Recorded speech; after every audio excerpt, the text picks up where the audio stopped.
حضرت یوسف علیہ السلام حضرت یعقوب علیہ السلام کے بیٹے اور حضرت ابراہیم علیہ السلام کے پڑپوتے ہیں۔ ان کو یہ شرف حاصل ہے کہ وہ خود نبی، ان کے والد نبی، ان کے دادا نبی اور پردادا حضرت ابراہیم ابو الانبیاء نبیوں کے باپ ہیں۔ قرآن میں ان کا ذکر 26 بار آیا ہے، اور ان کو یہ بھی فخر حاصل ہے کہ ان کے نام پر ایک سورت ہے۔ یوسف علیہ السلام کا قرآن میں ذکر موجود ہے، جو سبق اور نصیحت کا بے نظیر ذخیرہ ہے۔ اسی لیے قرآن مزید میں حضرت یوسف علیہ السلام کے واقعے کو احسن القصص کہا گیا ہے۔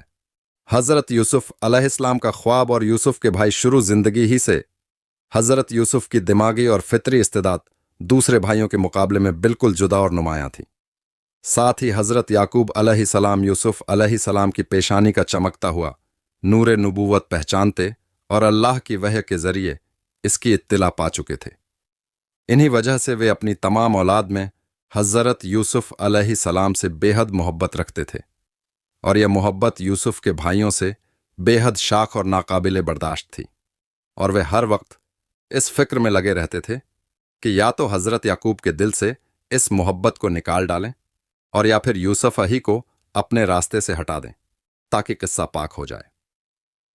ان بھائیوں کے حسد پر خیالات کو زبردست ٹھیس اس وقت لگی جب یوسف علیہ السلام نے ایک خواب دیکھا کہ 11 ستارے اور سورج و چاند ان کے سامنے سجدہ کر رہے ہیں۔ حضرت یعقوب علیہ السلام نے یہ خواب سنا تو سختی کے ساتھ ان کو منع کر دیا کہ اپنا یہ خواب کسی کے سامنے نہ دہرانا۔ ایسا نہ ہو کہ سن کر تیرے بھائی بری طرح پیش آئیں، کیونکہ شیطان انسان کے پیچھے لگا ہے اور تیرا خواب اپنی تعبیر میں بہت صاف اور واضح ہے۔ لیکن حسد کی بھڑکتی ہوئی آگ نے ایک دن یوسف کے بھائیوں کو ان کے خلاف سازش کرنے مجبور کر ہی دیا۔ ان میں سے ایک نے کہا، یوسف کو قتل نہ کرو اور اس کو گمنام کنویں میں ڈال دو کہ اٹھا لے جائے۔ اس کو کوئی مسافر اگر تم کو کرنا ہی ہے۔ یوسف اس مشورے کے بعد سب جمع ہو کر حضرت یعقوب کی خدمت میں حاضر ہوئے اور کہنے لگے، اے باپ، کیا بات ہے کہ تم کو یوسف کے بارے میں ہم پر اعتماد نہیں ہے، حالانکہ ہم اس کے خیر خواہ ہیں۔ یوسف حضرت یعقوب سمجھ گئے کہ ان کے دلوں میں کھوٹ ہے۔ یعقوب نے کہا، مجھے اس سے رنج اور دکھ پہنچتا ہے کہ تم اس کو اپنے ساتھ لے جاؤ، اور مجھے یہ ڈر ہے کہ اس کو بھیڑیاں کھا جائے اور تم غافل رہو۔ یوسف کے بھائی نے یہ سن کر ایک زبان ہو کر کہا، اگر کھا گیا اس کو بھیڑیا، جبکہ ہم سب طاقتور ہیں، تو بے شک اس شکل میں تو ہم نے سب کچھ گنوا دیا۔ یوسف کنان کا کنواں گرج۔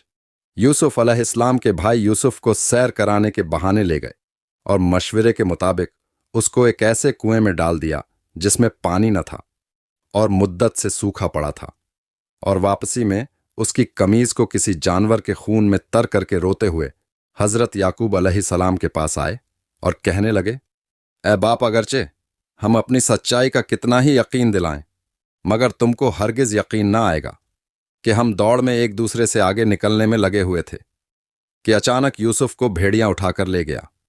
حضرت یعقوب علیہ السلام نے یوسف کے لباس کو دیکھا تو خون سے لت پت تھا، مگر کسی ایک جگہ سے بھی پھٹا ہوا نہ تھا اور نہ چاک دامہ تھا۔ فوراً حقیقت بھانپ گئے، مگر بھڑکنے، تان و تقنیم کرنے اور نفرت و حقارت کا طریقہ بجائے پیغمبرانہ علم فراست کے ساتھ یہ بتا دیا کہ حقیقت کی کوشش کے باوجود تم اسے چھپا نہ سکے۔ یوسف علیہ السلام اور غلامی ادھر یہ باتیں ہو رہی تھیں، ادھر حجاجی اسماعیلیوں کا ایک قافلہ شام سے مصر کو جا رہا تھا۔ کنواں دیکھ کر انہوں نے پانی کے لیے ڈول ڈال یوسف کو دیکھ کر جوش سے شور مچایا، بشارت ہو ایک غلام ہاتھ آیا گرج۔ اس طرح حضرت یوسف کو اسماعیلی تاجروں کے قافلے نے اپنا غلام بنا لیا، اور تجارت کے مال کے ساتھ ان کو بھی مصر لے گئے اور بازار میں رواج کے مطابق بیچنے کے لیے پیش کر دیا۔ اسی وقت شاہی خاندان کا ایک رئیس اور مصری فوجوں کا افسر فوتی فار بازار سے گزر رہا تھا۔ اس نے ان کو خرید لیا اور اپنے گھر لا کر بیوی سے کہا، دیکھو، اس کو عزت سے رکھو، کچھ عجب نہیں کہ یہ ہم کو فائدہ بخشے یا ہم اس کو اپنا بیٹا بنا لیں۔ یوسف فوتی فار نے حضرت یوسف کو اولاد کی طرح عزت و احترام سے رکھا اور اپنے تمام معاملے اور دوسری ذمہ داریاں ان کے سپرد کر دیں۔ یہ سب کچھ اللہ کی منشا کے مطابق ہو رہا تھا، اور اسی طرح جگہ دی۔